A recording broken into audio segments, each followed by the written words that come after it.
விஷயம் விட்டு போயிட்டேன். அனாவசியமா எனக்கு தலையிடக்கூடாது அப்படி. ஏய் இப்போ கூட பாரு மாலையை போட்டு எனக்கு வீட்டுக்கு அனுப்புறாங்க பாரு. தம்பி எனக்கு எந்த காலே இல்லை, நீ வரையக்கூடாது. உண்மையாலே அந்த 6 மாசமா எந்த இதுவுமே வரல, கொடிய தோறம் வரல தானே. நீயே பண்ணு, என்ன பண்றீங்கன்னு பார்க்கும். ஆனால் உண்மையாலும் பரவாயில்ல, எனக்கு ரொம்ப சர்வீஸ் பாயிண்ட் அப்படியே வந்துடுது. ஒரு சில பேர் பிஸ்னஸ் பாயிண்ட் தான் வரும். காசு கொடுத்தா டியூஷன் ஃபீஸ் கொடுத்தான்னு அர்த்தம், காசு கொடுத்தான்னு அர்த்தம் நினைக்கிற இடத்துல சர்வீஸ் பாயிண்ட் வந்து பார்த்தியா. உண்மையால அவங்களுக்கு 2 பேரும் நம்ம பாராட்டி வைக்கணும்.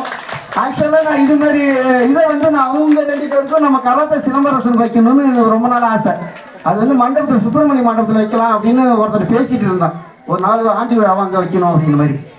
இப்போ ஏன் இவ்வளோ கதையும் பேசுகிறோம் அப்படின்னா, இங்கே பாருங்க, நீங்கள் எல்லாருமே நம்ம பொண்ணு டான்ஸ் ஆடுறத அங்கே வச்சுருந்தா ஒரு பாப்பா கேட்டேன், ஏமா இங்கே வைக்கிட்டு சார் அங்கே ஸ்டேஜில் வச்சுருந்தா உங்கள் ஃபேமிலியே வந்து பார்க்கும் சார் அப்படின்னு.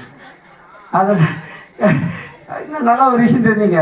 டான்ஸு இதுக்கு முன்னாடி 25 வருஷமா இருந்தாங்க, ஒரு வீடியோ கூட இல்லை தெரியுமா. ஆனால் இங்கே வைக்கிற டான்ஸு அத்தனை வீடியோ என்கிட்ட இருக்கு. ஏன்னா அங்கே நாங்கள் பரபரப்பில் ஆகிடுவோம். 2வது யாரும் பேச மாட்டோம். ஏன் இப்போ அவர் பேசிக்க மாட்டார், எவ்வளோயா என் பொண்ணு ஆடணும் அப்படின்வாங்க. நாங்கள் உடனே பொண்ணோட பற்றி இறங்கிடுவோம். ஆனால் இங்கே அப்படி கிடையாது தம்பி. உன் வீடியோ தமிழ்நாடு ஃபுல்லாக ரவுண்ட்ஸ் வருது. நான் யூடியூப் நான் யூடியூப்ல அனுப்பிச்சி விடுறேன், ஃபேஸ்புக்கில் அனுப்பிச்சி விடுறேன். இன்னைக்கு நிறைய பேர் எனக்கு இங்கே பார் 25 வருஷம் இப்போ கொண்டாடுனால மேலே.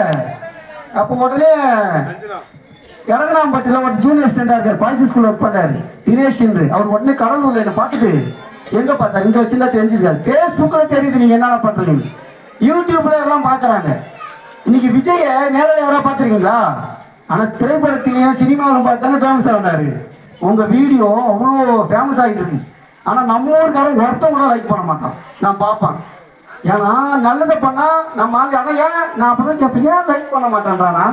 இப்போ லைக் பண்ண என்ன ஆகிடும், நான் திரும்ப செய்ய ஆரம்பிச்சிடுவோம். அப்போ முன்னேறுவோம் அப்படின்னு கோவம் வந்துருக்கு.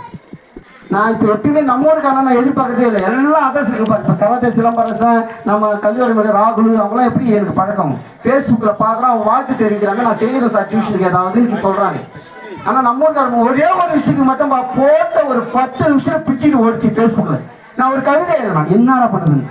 ஏரிக்கார ஓரம், ஏரிக்கார ஓரம், உன் உதட்டில் என்ன ஈரம், இந்த மாமா கொடுத்த முத்தம், பகலோடு யுத்தம், இப்படின்னு ஒரு கவிதை எழுதணும்.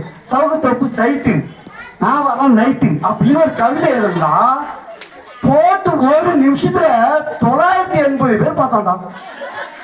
1 நிமிஷம் கூட ஆகல. ஏய் நான் கிட்டத்தட்ட 400 வீடியோ போட்டிருக்கேன் யூடியூப்ல. ஃபேஸ்புக்ல பாருங்க 600 மேல வீடியோ போட்டுக்கிறான். ஒரே ஒரு கவிதை நான் சும்மா போட்டோம் பாருங்க, அங்கே எனக்கு போன் அடிக்கிறான். ஏய் அந்த ஃபேஸ்புக்கை டெலிட் பண்ணிடுறான். ஏன்டா அப்படின்றான். ஏய் இது வரைக்கும் ஒருத்தம் கூட உங்களுடைய வீடியோ லைக் பண்ண மாட்டான். இந்த லவ் இந்த கவிதை போட்டாங்க எத்தனை பேர் லைக் பண்றான் பாரு. அப்படியே அப்படி டெலிட் பண்ணி விட்டான், இருக்காது ஃபேஸ்புக்கில்.